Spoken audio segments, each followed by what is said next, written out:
Welcome to The Good Ride. I'm James Beastie, and let's get into the Falcor 2025. To talk about how it was tested, I rode these with several different boards, and then to finish it off at the end of the season, I did a full-on sampler with a Cardiff Crane 156 and the Battalion Acid BOA boots that I've been enjoying thoroughly lately. Got on the Atlas Pro, then the Atlas, then the Force, then the Falcor. I got more out of that sampler than I did by just riding these bindings on their own. So that's why I feel this review might be the most helpful out there in the industry.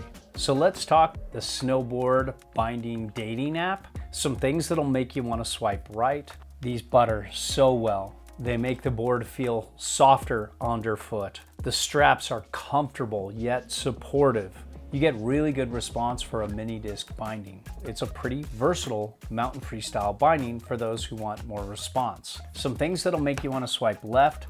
I'm not sure how well these wings will hold up over time. They might end up curling up. The mini discs don't work with SetBack Inserts. This new cap that covers the mini disc is a pain to get off sometimes. So let's talk weight. These are 2 pounds. The old Falcors were 1.8. So it feels like maybe it's a touch heavier, but it's still on the light side of medium. In comparison to the Force and the Atlas, these are 2.2 pounds, so they're still a good bit lighter. When it comes to Highback Flex, these are pretty stiff. There's really not that much twist this way. There's a little more this way, and there's very little give, except for at the very top of the high back. In comparison to the Force, you've got a lot easier twist, but less give throughout. Now check this out. This is the 2025 Atlas, and this has a lot more twist because they milled out the center of this high back,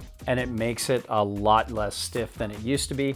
It even has a little give. None of these bit into my even featured calves. If they did, I could rotate all of them. When it comes to flex underfoot, these Falcors are a good bit better than the Force and the Atlas, and they're almost there with the Ultra. The Ultra is a little easier to butter, but because you've minimized all this contact with that same type of material that the Ultra has, it's somewhere in between foam and rubber. So it's got some dampening properties, but it has a softer flex, so it gives you shock absorption as well as butterability. When it comes to turn initiation and response, it's very dependent on the board. If you have a medium flexing board or even medium stiff flexing board that isn't that stiff torsionally, when you get these mini discs on, it softens it up between the feet.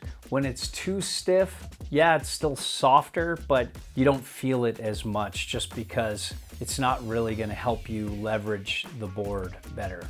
But this is pretty responsive. I'd say it's medium fast, and it's right there with the Force and the Atlas. But when I'm on stiffer boards, on the upper end of medium stiff to stiff, I'd rather be on the Atlas or the Force. I just like the way they power a board edge to edge better than the Falcors. When it comes to shock absorption and dampness, this new design doesn't quite have the same shock absorption as the old Falcor because you have plastic that goes right up to here, but inside you have EVA foam. It's the same in the gas pedal. There's plastic that goes all the way up to the top, and then EVA foam that comes right to here.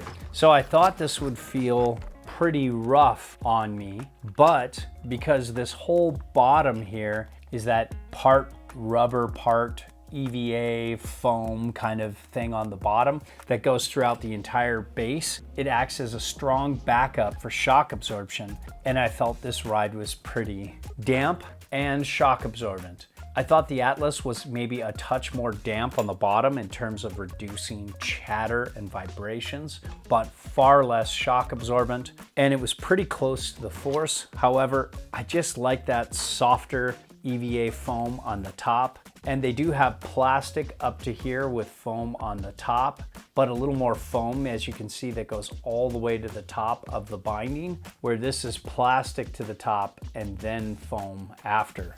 and it's just at about the same level of the gas pedal. So overall, this is a touch more shock absorbent, but a touch less damp. If you want a mini disc and you want more shock absorption at the expense of less response and similar dampening, you can go Ultra. But overall, it has a touch less shock absorption and similar dampness as the old Falcor. When it comes to boot support, basically I'm talking about the straps here. You have a whole new strap with a soft kind of rubbery material on the inside, and then it has on the outside this hard plastic to support that. It feels very comfortable, it feels very good. Then you have a great toe strap.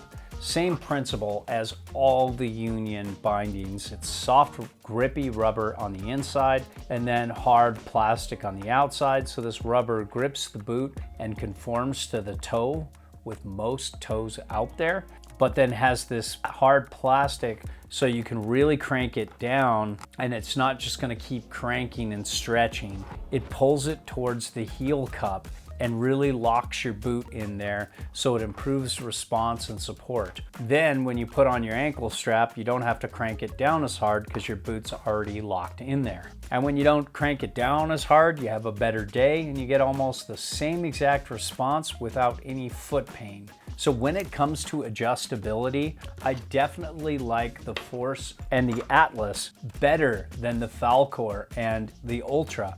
They have an adjustable heel loop and that's it. They also have this to hold the heel loop in place, where the Atlas, the Force, and the Atlas Pro, all the all mountain bindings have a redundant screw right here. I like these better because they hold the heel loop in place better, and they give you an adjustable gas pedal too that you can slide in or out. Still though, I like the heel loop because you can slide that in or out and more or less get your boot centered in the binding and therefore centered on the board.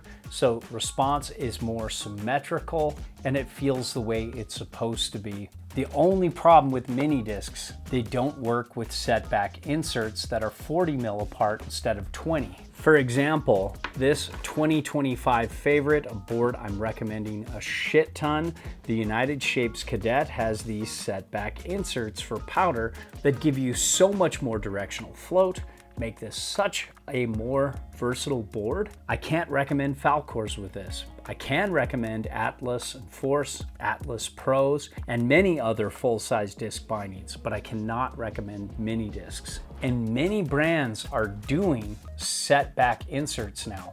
Yes, Jones, Battalion, United Shapes, Cardiff, and so many others offer SetBack inserts, and it makes me a little more hesitant to recommend these to people who are looking at all mountain to freeride boards that often have those SetBack inserts. So overall, I'm not sure completely how I feel about these wings. I think they might bend up over time. Time will tell. And I'm not a huge fan of the plastic in the heel. I can live with the plastic in the toe, and the stiffer footbed isn't really for me. I really have been enjoying these soft, cushy EVA foam footbeds with the Force, and I feel like I'm not sacrificing that much response by having it. But I will say it's far more shock absorbent and less fatiguing than the Atlas, and especially the Atlas Pro. And if you want a mini disc binding with a good bit more response than the Ultra, this could work for you. So there you have it.